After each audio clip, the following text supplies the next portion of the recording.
Hay algunas historias bíblicas claves que presagian eventos futuros que ocurrirán en los últimos tiempos. Los más significativos son la destrucción mundial por agua durante la inundación y las ciudades de Sodoma y Gomorra, que fueron destruidas por el fuego. La maldad extrema de la gente fue evidente en ambos casos, y Dios demostró ser justo y misericordioso en cómo se llevaron a cabo los castigos. En el caso de Noé, debemos admirarlo por sus sermones no tristes sobre el próximo diluvio y la forma diligente que este patriarca se preparó a sí mismo y a su familia para el evento. Su fe en Dios le dio la confianza necesaria para luchar durante más de 100 años para advertir al mundo de las consecuencias de sus comportamientos malvados. En cuanto a Sodoma y Gomorra, Abraham le suplicó al Hijo de Dios a perdonar a los justos y solo se podían encontrar 10 de ellos.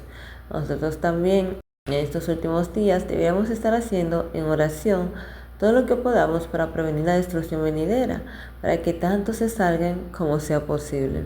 Estos y otros ejemplos de la Biblia nos dan una base para comprender mejor las importantes profecías en Daniel y Apocalipsis. Así que sin más, iniciamos este análisis maravilloso, la lección número 10, y lleva como título sobre quiénes ha llegado el fin. Y vamos con nuestro versículo para memorizar. Estas cosas le sucedieron, por ejemplo, y fueron escritas para advertirnos a nosotros y a los que han llegado al fin del tiempo. Así, el que piense estar firme, mire que no caiga. Primera de Corintios, capítulo 10, versos 11 y 12. Amén. Justo cuando la gente, antes de la inundación, tenía mucho tiempo para prepararse para la destrucción que sacudió su mundo, los que viven en los últimos días habrán sido ampliamente advertidos de la horrible serie de eventos que los profetas han estado prediciendo durante siglos. A medida que se desata el sexto sello y la fuerza de la naturaleza está ejerciendo su peor daño a la faz de la tierra, todos se esconderán en cuevas y montañas, llorando por el gran día de su ira que habrá de llegado. Y bueno, ¿y quién es capaz de estar en pie, en ese gran día terrible? Tal y como nos dice Apocalipsis 6:17. Porque el gran día de su ira ha llegado, ¿y quién podrá sostenerse en pie? Se nos dice que el Evangelio se llevará a todas las naciones de la tierra antes de que el Señor regrese, lo que indica que todos habrán tenido la oportunidad de saber el caos que se venía antes de que suceda. Al igual que en el día de Noé, sabrán sobre las consecuencias finales del pecado, pero se niegan a creer que realmente sucederá en su vida. ¿Dónde está la promesa de su venida?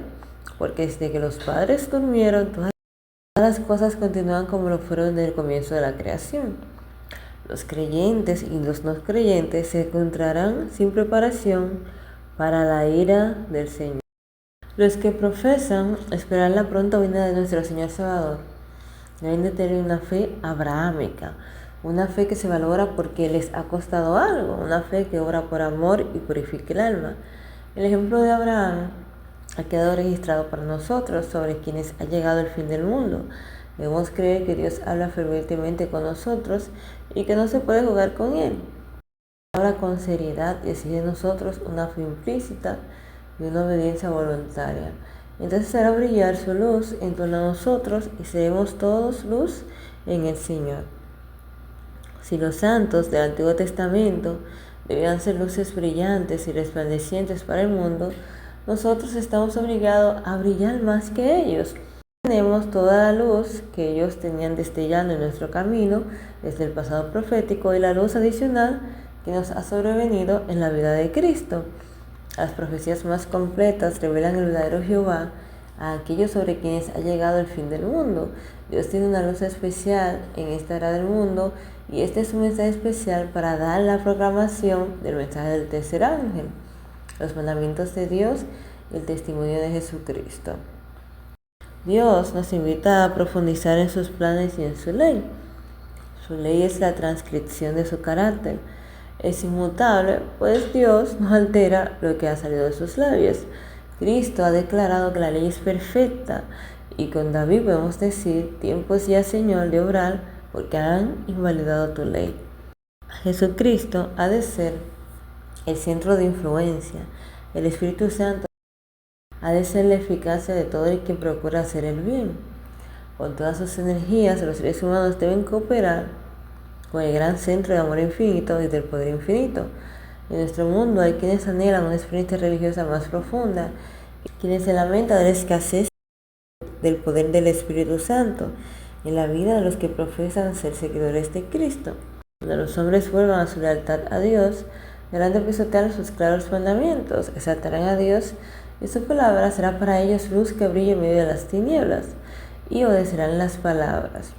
Tal y como nos dice la palabra de Dios, el que quiera venir a mí, o que quiera venir en pos de mí, níguese a sí mismo, tome su cruz y síganme. Amén. Vamos a la lección del domingo, ya como título La ira del Cordero, y nos habla acerca de Apocalipsis, capítulo 6, versos 12 al 17, el cual nos dice de la siguiente manera. Miré cuando abrí el sexto sello, ya que hubo un gran terremoto. El sol se puso negro como tela de silicio, y la luna se volvió toda como sangre.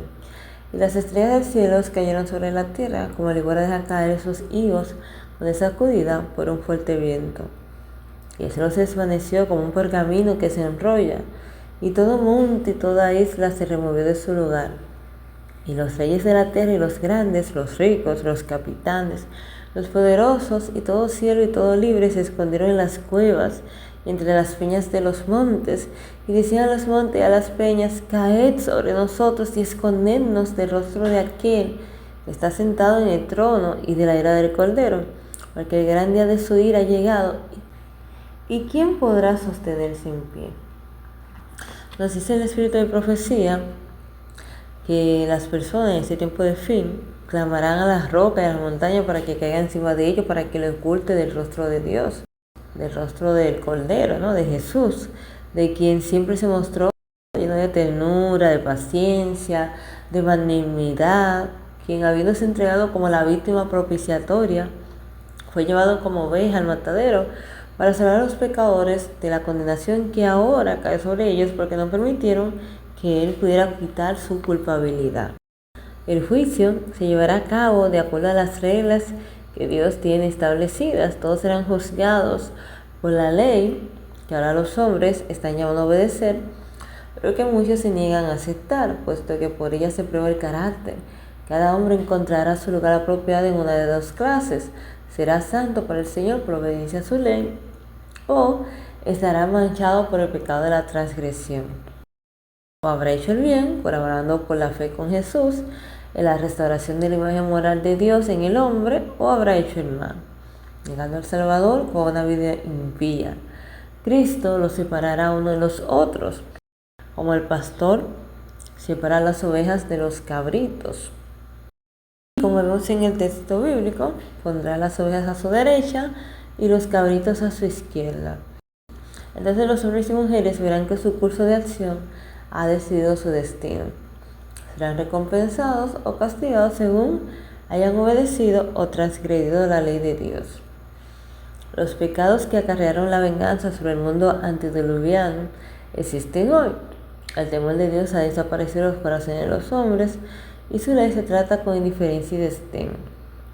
La intensa mundanalidad de aquella generación es igualada por la de la presente. Cristo dijo: porque como en los días de Noé, antes del diluvio, que estaban comiendo, bebiendo, casándose y dándose en casamiento, hasta el día que no entró el arca, y no conocieron hasta que vino el diluvio y los llevó a todos. Así también será la venida del Hijo del Hombre. Dios no condenó a los antediluvianos porque comían y bebían, y se había dado los frutos de la tierra en abundancia para satisfacer sus necesidades materiales. Su pecado consistió en que tomaron estas dádivas sin ninguna gratitud hacia el dador y se rebajaron, entregándose desenfrenadamente a la glotonería. Y nos habla acerca de cómo Noé en todo ese tiempo, estuvo construyendo el arca y predicando, así como nosotros en este tiempo debemos de preparar nuestro carácter y seguir advirtiendo, predicando, hablando, diciendo el mensaje que tenemos, que es del tercer ángel, sobre las cosas que van a suceder para llamar a las personas hacia el arrepentimiento. Mateo capítulo 24 versos 37 al 39 nos dice de la siguiente manera: mas como los días de Noé, así será la venida del Hijo del Hombre. Porque como en los días antes del diluvio, estaban comiendo y bebiendo, casándose en casamiento, hasta el día que no entra al arca. Y no entendieron que viene el diluvio y se los lleva a todos, y así será la venida del Hijo del Hombre. También Génesis 6, del 1 al 8 nos dice: aconteció que cuando comenzaron los hombres a multiplicarse sobre la faz de la tierra, y les nacieron hijas, que viendo los hijos de Dios, que las hijas de los hombres eran hermosas, tomaron para sí mujeres, escogiendo entre todas. Y dijo Jehová: no contenderá mi espíritu con el hombre para siempre, porque ciertamente él es carne.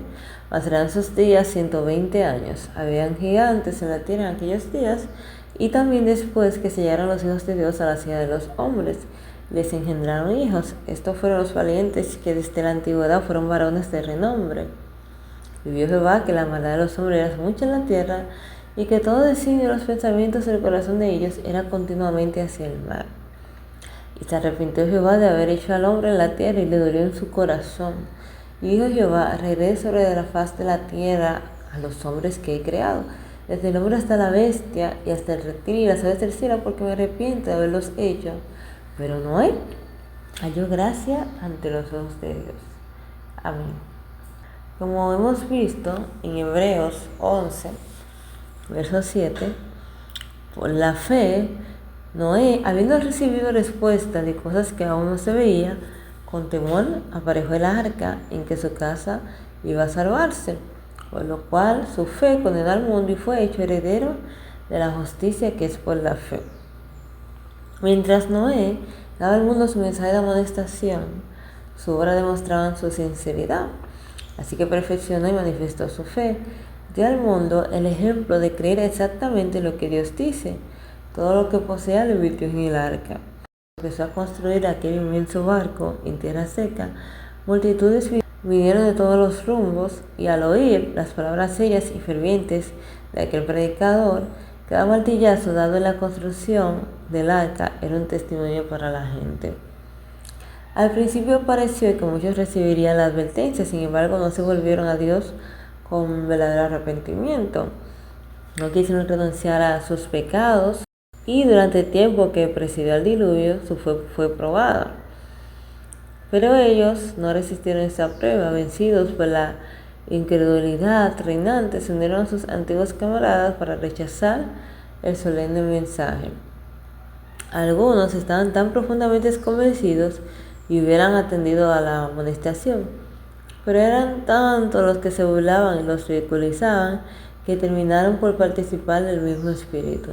Resistieron las invitaciones de la misericordia y pronto se hallaron entre los más atrevidos e insolentes burladores, pues nadie es tan desenfrenado ni se hunde tanto en el pecado como los que una vez conocieron la luz, pero resistieron al espíritu que convence del pecado.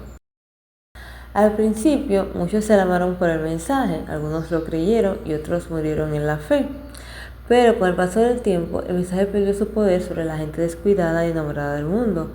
Olvidaron todo pensamiento de peligro y se rieron de Noé por construir un arca en tierra seca. Pero el trabajo de construcción continuó. Noé mostró su fe por sus obras, y por su fe y sus obras condenó al mundo. Del mismo modo en que Noé advirtió al mundo, el pueblo de Dios de hoy debe advertir al mundo. Por su fe y sus obras deben condenar al mundo, tener las mismas resistencias perversas que Noé encontró en su día, pero no deben desfallecer ni tampoco desanimarse, porque Dios llama a hombres que actuarán con prudencia y contenderán ardientemente por la fe que ha sido dada a los santos. Gloria a Dios. La lección del martes lleva como título la historia de Sodoma y Gomorra. Vamos a leer lo que nos dice Segunda de Pedro, Judas 5:8 y también Ezequiel.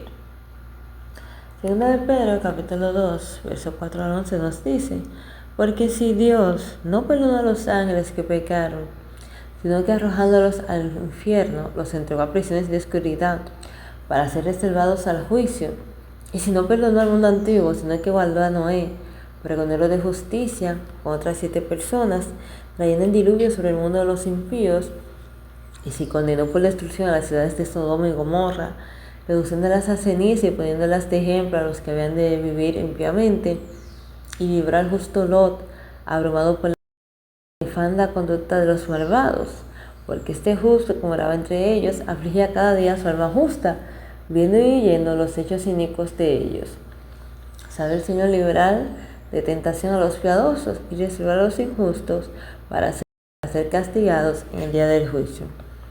Y mayormente aquellos que, siguiendo la carne, andan en concupiscencia e inmundicia y desprecian el señorío, son atrevidos y contumaces, no temen decir mal de las potestades superiores, mientras que los ángeles, que son mayores en fuerza e impotencia, no pronuncian juicio y maldición contra ellas delante del Señor. Judas 5:8 nos dice: mas quiero recordaros, ya que una vez lo habéis sabido, que el Señor, habiendo salvado al pueblo, sacándolo de Egipto, después destruyó a los que no creyeron y a los ángeles que no guardaron su dignidad, sino que abandonaron su propia morada. Los ha guardado bajo oscuridad en prisiones eternas para el juicio del gran día, como Sodoma y Gomorra y las ciudades vecinas, las cuales, de la misma manera en que aquellos, habiendo fornicado y ido en pos de los vicios contra la naturaleza, fueron puestas por ejemplo sufriendo el castigo del fuego eterno. No obstante, de la misma manera, también estos soñadores mancillan la carne, rechazan la autoridad y blasfeman de las potestades superiores. Ezequiel capítulo 16, versos 46 al 50 nos dice: y tu hermano mayor es Samaria, y allí sus hijas que habitan al norte de ti, y tu hermana menor es Sodoma, con sus hijas, cual habita al sur de ti. Ni aun anduviste en sus caminos, ni hiciste según sus abominaciones. Antes, como si esto fuera poco y muy poco, te corrompiste más que ella en todos tus caminos. Vivo yo, dice Jehová el Señor, que Sodoma, tu hermana, y sus hijas no han hecho como tú y tus hijas hicieron. He aquí que esta fue la maldad de Sodoma, tu hermana: soberbia, saciedad de pan y abundancia de sociedad tuvieron en ellas y sus hijas, y no fortaleció la mano del afligido ni el menesteroso. Se llenaron de soberbia e hicieron abominación delante de mí, y cuando las vi, las quité. Amén. En la vida, todo acto, por insignificante que sea, tiene su influencia para el bien o para el mal. La fidelidad o el descuido, en lo que parecen ser deberes menos importantes, pueden abrir las puertas a las más ricas bendiciones o a las mayores calamidades. Son las cosas pequeñas las que prueban el carácter. Dios mira con sonrisa complaciente los actos de humilde de abnegación cotidiana. Si se realizan con corazón alegre y voluntario, no hemos de vivir para nosotros mismos, sino para los demás. Solo olvidándonos de nosotros mismos y abrigando un espíritu amable y ayudador, podemos hacer de nuestra vida una bendición. Las pequeñas atenciones, los actos sencillos de cortesía, contribuyen mucho a la felicidad de la vida, y el descuido de estas cosas influye un poco en la miseria humana. La sensualidad irrefrenada, las enfermedades, la degradación, que existían en tiempos del primer advenimiento de Cristo, existirán con intensidad agravada antes de su segunda venida. Cristo declara que la condición del mundo será como en los días anteriores al diluvio, y como en los tiempos de Sodoma y Gomorra, todo intento de los pensamientos del corazón es pues de continuar mal, y es algo que podemos ver en los noticieros. Cuando vemos padres que violan a sus hijas, cuando vemos hijos que matan a sus padres, cuando vemos padres haciendo cosas indebidas, cuando vemos que como familia o como sociedad el mundo está de cabeza, y vemos que va a ser igual que en los tiempos de Sodoma y Gomorra, las personas en la degradación constante, la víspera misma de un tiempo pavoroso. Y la lección del ayuno del Salvador debe grabarse en nuestros corazones. Únicamente por la indecible angustia que soportó Cristo, podemos estimar el mal que representa el complacer sin frenos los apetitos. Su ejemplo demuestra que nuestra única esperanza de vida eterna consiste en sujetar los apetitos y pasiones a la voluntad de Dios. Nuestra propia fortaleza nos es imposible negarnos a los clamores de nuestra naturaleza caída. Por su medio, Satanás va a presentarnos muchas tentaciones. Cristo sabía que el enemigo se acercaría a todo ser humano para aprovecharse de las debilidades hereditarias y entampar mediante sus falsas insinuaciones a todos que no confían en Dios. Y recorriendo el terreno que el hombre debe recorrer, nuestro Señor ha preparado el camino para que venzamos. No es su voluntad que seamos puestos en desventaja en el conflicto con Satanás. No quiere que nos intimide ni desaliente los asaltos del enemigo de las almas. Por eso es que nos dice lo que nos presenta el texto en Juan 16:33. Tened buen ánimo, yo he vencido al mundo. El amor hacia las almas a punto de perecer inspiraba las oraciones de Abraham. Aunque detestaba los pecados de aquella ciudad corrompida, deseaba que los pecadores pudieran salvarse. Su profundo interés por Sodoma demuestra la ansiedad que debemos de experimentar por los impíos. Debemos de sentir odio hacia el pecado y compasión y amor hacia el pecador. El espíritu de Abraham fue el espíritu de Cristo. El mismo Hijo de Dios es el gran intercesor a favor del pecado. El que pagó el precio de su redención conoce el valor de cada alma humana. La lección del miércoles lleva como título El juez de toda la tierra, y vamos a leer lo que nos dice en el texto Génesis capítulo 18 verso 17 en adelante. Y Jehová dijo: ¿encubriré yo a Abraham lo que voy a hacer? Habiendo ser de Abraham una nación grande y fuerte, y habiendo ser benditas en él todas las naciones de la tierra. Porque yo sé que me dará a sus hijos y a su casa después de sí, que van en el camino de Jehová, haciendo justicia y juicio, para que haga venir Jehová sobre Abraham lo que ha hablado acerca de él. Entonces Jehová le dijo: por cuanto el clamor contra Sodoma y Gomorra se aumenta más y más, y el pecado de ellos se ha agravado en extremo, descenderé ahora y veré si han consumado su obra según el clamor que ha venido hasta mí, y si no, lo sabré. Y se apartaron de allí los varones y fueron hacia Sodoma, pero Abraham estaba aún delante de Jehová. Y se acercó a Abraham y dijo: ¿destruirás también al justo con el impío? Quizás haya 50 justos dentro de la ciudad. ¿Destruirás también y no perdonarás al lugar por amor de los 50 justos que estén dentro de él? Lejos de ti hacer tal cosa, que hagas morir al justo con el impío, y que si el justo tratado como el impío, nunca tal hagas, el juez de toda la tierra. ¿No sé lo que es justo? Entonces respondió Jehová: si hallaré en Sodoma 50 justos dentro de la ciudad, perdonaré a todo este lugar por amor a ellos. Y Abraham replicó y dijo: he aquí ahora que he comenzado a hablar a mi Señor, aunque soy polvo y ceniza, quizás faltarán de 50 justos 5. Destruirá por aquellos 5 toda la ciudad. Y dijo: no la destruiré, si hay en ella 45. Y volvió a hablar, le digo: quizás se hallarán ahí 40. Y respondió Jehová: no lo haré por amor a los 40. Y dijo: no se enojará mi Señor si hablare, quizás se hallarán allá 30. Y respondió Jehová: no lo haré, se hallaré allí 30. Nuevamente dijo: he aquí que ahora he aprendido a hablar a mi Señor, quizás se hallarán allí 20. Dijo Jehová: no lo destruiré por amor a aquellos 20. Y volvió a decir a Abraham: no se enojará mi Señor si hablaré solamente una vez, quizás se hallarán 10. Y dijo Jehová: no la destruiré, respondió, por amor a aquellos 10. Miren qué interesante, ¿no? Cuando vemos cómo Abraham se preocupaba tanto por los pecadores, ¿no? Aborreciendo el pecado, pero amando al pecador, pidiendo clemencia y misericordia por personas que no aman a Dios, que cometen diferentes hechos. Pero nosotros como cristianos debemos de tratar a las personas con amor, enseñarle acerca de Jesús, ¿no? Y la preparación para las cosas que vendrán. No solamente es juzgar y condenar, sino hacer la obra que Dios nos mandó a hacer, que es predicar las buenas nuevas, predicar el Evangelio para las personas que no lo conocen, puedan escapar, ¿no?, de esos juicios, puedan proceder al arrepentimiento y puedan disfrutar de las maravillosas misericordias que nos da Cristo Jesús cuando lo aceptamos por fe. Hay personas que dicen que la tierra no fue destruida por el agua en el diluvio y que no será destruida con fuego más adelante. Nosotros sabemos que todas las cosas de la Biblia se han cumplido, y tal como hemos visto, ¿no?, que nos habla del pasado, el presente y futuro, cada hecho ha ocurrido tal a la perfección. Y por eso nosotros sabemos que las palabras de Dios son fieles y verdaderas. Y es nuestro único refugio, ¿no?, nuestra única salvaguardia, nuestra única confianza.